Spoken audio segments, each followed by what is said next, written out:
ചർച്ച നടത്തി കാര്യങ്ങളൊക്കെ തന്നെ പരിഹരിക്കുമെന്ന് ട്രംപ് പറയുമ്പോൾ മറുഭാഗത്ത് കരയുദ്ധത്തിനുള്ള ശ്രമമാണോ നടത്തുന്നത്? 50,000-ത്തിലധികം സൈനികരെ മേഖലയിലേക്ക് എത്തിക്കുന്നത് എന്തിനു വേണ്ടി? ചർച്ച നടത്താനാണോ വെടിക്കോപ്പുകളും സൈനിക സന്നാഹവും? ദ്രുത പ്രതികരണ സേനയെ അടക്കമിറക്കി യുദ്ധം അവസാനിക്കുന്നു എന്ന പ്രതീതി ഉണർത്തി ഇറാനെ പൂട്ടാനുള്ള ശ്രമം തന്നെയാണോ ട്രംപ് നടപ്പിലാക്കുന്നത്? ഇതിനിടയിൽ തന്നെ ഇറാനും അമേരിക്കയും തമ്മിൽ സ്വരച്ചേർച്ചകളും ഉണ്ടാകുന്നു. ശക്തമായി വിയോജിപ്പുകൾ പ്രകടിപ്പിക്കുന്നു.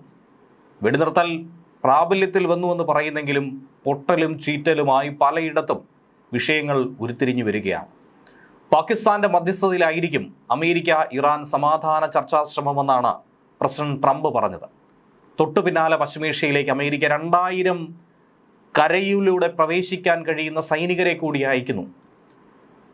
82ാം എയർബോൺ ഡിവിഷനെ വിന്യസിപ്പിക്കാനാണ് പെന്റഗന്റെ ഉത്തരവ്. 2 ദിവസത്തിനകം ഇവർ പശ്ചിമേഷ്യയിൽ എത്തിച്ചേരുമെന്നാണ് കരുതുന്നത്. ഇതോടെ മേഖലയിൽ പുതുതായി എത്തിയ സൈനികരുടെ എണ്ണം 7000-ആയി ഉയർന്നു. യുദ്ധത്തിന് മുന്നോടിയായി വിവിധ താവളങ്ങളിൽ വിന്യസിപ്പിച്ച 50,000 അമേരിക്കൻ സൈനികരെ ഇതിനു മുന്നേ എത്തിച്ചിരുന്നു. അതോടൊപ്പം 7,000 സൈനികർ കൂടി, ആകെ മൊത്തം 57,000 സൈനികരെ പുതുതായി ഈ മേഖലയിലേക്ക് എത്തിച്ചിരിക്കുന്നു. അമേരിക്ക കരയുദ്ധത്തിന് ഒരുങ്ങുന്നു എന്ന പ്രതീതി ജനിപ്പിക്കുന്ന രീതിയിൽ തന്നെയാണ് ഈ സൈനികരുടെ പുതിയ വിന്യാസവും. ഇതൊക്കെ ഒരു വശത്ത് നടക്കുമ്പോഴും ആക്രമിക്കാൻ ഒട്ടും തന്നെ അയവില്ലാതെ മുന്നോട്ട് നീങ്ങാൻ, അത് കടുപ്പിക്കാനുള്ള ഒരുക്കങ്ങളിലാണ് അമേരിക്ക. നയതന്ത്ര ശ്രമങ്ങളുടെ മറവിൽ ആക്രമണത്തിനുള്ള സമയമെടുക്കുകയാണ് അമേരിക്ക എന്നാണ് ഇറാൻ വിമർശനം ഉന്നയിക്കുന്നത്. ആ വിമർശനത്തെ ഒക്കെ തന്നെ ശരിവെക്കുന്ന വിധത്തിൽ തന്നെയാണ് എയർബോൺ ഡിവിഷനിലെ 2000-ഓളം സൈനികരെ പുതുതായി കൂടി എത്തിക്കുന്നത്. ലോകത്തെവിടെയും 18 മണിക്കൂറിനുള്ളിൽ വിന്യസിക്കാൻ ശേഷിയുള്ള 3000 സൈനികരടങ്ങുന്നതാണ് ഈ ഡിവിഷൻ. ഇമ്മീഡിയറ്റ് റെസ്പോൺസ് ഫോഴ്സിൽ നിന്നുള്ള സൈനികരെയാണ് പശ്ചിമേഷ്യയിലേക്ക് എത്തിക്കുന്നത്. ഡിവിഷൻ കമാൻഡർ മേജർ ജനറലായിട്ടുള്ള ബ്രാഡൺ ആണ് ഈ മേഖലയിൽ എത്തിയിരിക്കുന്നത്. വരും ദിവസങ്ങളിൽ ഇതേ ബ്രിഗേഡിൽ നിന്നുള്ള കൂടുതൽ സൈനികരെ കൂടി വിന്യസിക്കുമെന്നാണ് പെന്റഗണുമായി ബന്ധപ്പെട്ട സൂചന ഇതിനോടകം ലഭ്യമാകുന്നത്. നിലവിൽ 4500 മറൈൻ സൈനികർ പശ്ചിമേഷ്യയിൽ പുറപ്പെട്ടു കഴിഞ്ഞു. പശ്ചിമേഷ്യ, യൂറോപ്പ്, അമേരിക്ക എന്നിവിടങ്ങളിൽ നിന്നായി ഏകദേശം 50,000 സൈനികർ പെന്റഗൺ എപ്പിക് ഫ്യൂറി എന്ന് പേരിട്ട ഈ സൈനിക നീക്കത്തിന് വേണ്ടി പശ്ചിമേഷ്യയിൽ നിലയുറപ്പിച്ച് കഴിഞ്ഞിരിക്കുന്നു. അതേസമയം യുദ്ധം അവസാനിപ്പിക്കാനുള്ള ചർച്ചകൾ പുരോഗമിക്കവേ ഇറാൻ ആണവായുധങ്ങൾ നിർമ്മിക്കില്ല എന്ന് തന്നോട് സമ്മതിച്ചുവെന്നാണ് പ്രസിഡന്റ് ട്രംപിന്റെ വാദം. ഇന്നലെ നടത്തിയ വാർത്താ സമ്മേളനത്തിൽ ട്രംപ് ഇക്കാര്യം പറയുകയും ചെയ്തു. കൂടാതെ ഇറാൻ അമേരിക്കയ്ക്ക് വലിയൊരു സമ്മാനം നൽകിയതായും കൂട്ടിച്ചേർത്തു. ഇത് ലോകത്തിലെ ഏറ്റവും പ്രധാനപ്പെട്ട എണ്ണവാതക കടത്ത് പാതയായിട്ടുള്ള ഹോർമുസ് കടലിടുക്കുമായി ബന്ധപ്പെട്ടിരിക്കുന്നുവെന്നാണ് ട്രംപ് പറയുന്നത്. എന്താണ് സമ്മാനമെന്ന് പറഞ്ഞിട്ടില്ല എങ്കിൽ പോലും അവർ ചെയ്തത് ശരിക്കും അത്ഭുതമായിരിക്കുന്നു. അവർ ഞങ്ങൾക്കൊരു വലിയ സമ്മാനം തന്നു, വലിയൊരു തുക വിലമതിക്കുന്ന വളരെ വലിയ സമ്മാനമായിരുന്നു അതെന്നും. അതെന്താണെന്ന് ഇപ്പോൾ നിങ്ങളോട് ഞാൻ പറയുന്നില്ല, പക്ഷേ അത് ഏറെ പ്രധാനപ്പെട്ടതാണെന്നാണ് ട്രംപ് വ്യക്തമാക്കിയത്. ഇറാൻ ആകട്ടെ ഇതിനെ ശക്തമായി എതിർക്കുന്നുമുണ്ട്. യുദ്ധത്തിൽ അമേരിക്കയ്ക്ക് ഭീഷണിയായി മാറുന്ന ചില ഘടകങ്ങൾ കൂടി ഉണ്ടായിരുന്നു. ഇറാന്റെ കയ്യിലുള്ള റഷ്യൻ S-400 വ്യോമ പ്രതിരോധ സംവിധാനം എന്നുള്ളത് തന്നെയാണ് അതിൽ പ്രധാനപ്പെട്ട ഒന്ന്.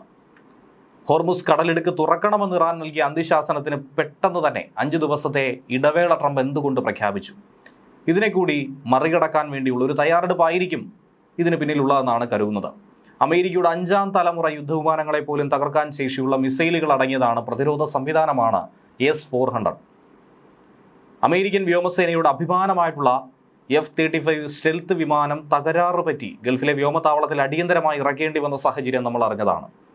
ഇതിനു പിന്നാലെ F-15 വിമാനം വെടിവെച്ചിട്ടു എന്നുള്ള വാർത്തകളും നമ്മൾ കണ്ടതാണ്.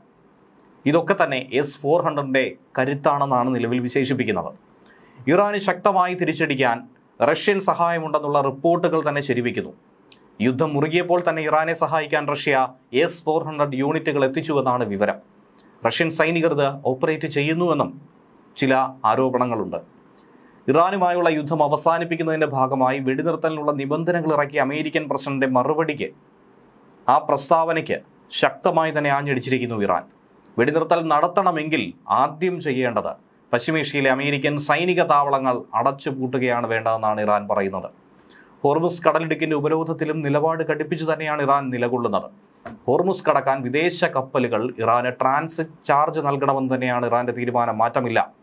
തന്ത്രപ്രധാനമായ ജലപാതയുടെ പൂർണ്ണ നിയന്ത്രണം ഇറാൻ ഏറ്റെടുക്കുമെന്നും നിബന്ധനയിലുണ്ട്. ഇറാന്റെ സംഘർഷബാധിത പ്രദേശമായിട്ടുള്ള ഹോർമുസ് കടലിടുക്കിലൂടെ കടന്നുപോകാൻ വിദേശ കപ്പലുകൾക്ക് ഇറാൻ $2 മില്യൺ, അതായത് 18 കോടിയോളം രൂപ ഈടാക്കുമെന്ന് നേരത്തെ പറഞ്ഞിരുന്നു. വെടിനിർത്തൽ കരാറിൽ അമേരിക്കയുടെ ആവശ്യങ്ങൾ അറിയിച്ച് ട്രംപ് രംഗത്തെത്തിയതിന് പിന്നാലെയാണ് ഇറാൻ ഈ പുതിയ നീക്കം നടത്തിയത്. പശ്ചിമേഷ്യൻ സംഘർഷം അവസാനിപ്പിക്കാൻ വേണ്ടി ഇറാന് 15 നിർദ്ദേശങ്ങളുമായിട്ടാണ് അമേരിക്കൻ പ്രസിഡന്റ് ഡൊണാൾഡ് ട്രംപ് മുന്നോട്ട് വന്നത്. ആണവ പദ്ധതിയിൽ കർശന നിയന്ത്രണങ്ങൾ ഏർപ്പെടുത്തി, പ്രോക്സി ഗ്രൂപ്പുകൾക്കുള്ള പിന്തുണ അവസാനിപ്പിച്ച്, ഹോർമുസ് കടലിടുക്ക് തുറന്നുകൊടുത്ത് ഇത്തരത്തിലുള്ള 15 വ്യവസ്ഥകളാണ് വെടിനിർത്തലിന്റെ ഭാഗമായി ട്രംപ് മുന്നോട്ട് വയ്ക്കുന്നത്. ഇറാൻ അമേരിക്കയുടെ ഈ ആവശ്യങ്ങൾ അംഗീകരിച്ചാൽ 1 മാസത്തേക്ക് വെടിനിർത്തൽ പ്രഖ്യാപിച്ചുകൊണ്ട് സമാധാന ചർച്ചകൾ നടത്താമെന്ന് ട്രംപും പറഞ്ഞു. എന്നാൽ ട്രംപിന്റെ ആവശ്യം അവഗണിച്ചാണ് ഇറാൻ രംഗത്ത് വരുന്നത്. വെടിനിർത്തൽ വേണമെങ്കിൽ തങ്ങളുടെ ആവശ്യങ്ങൾ കൂടി അംഗീകരിക്കണമെന്നാണ് ഇറാൻ പറയുന്നത്. ചർച്ചകൾക്ക് പാകിസ്ഥാൻ മധ്യസ്ഥത വഹിക്കാമെന്ന പാക്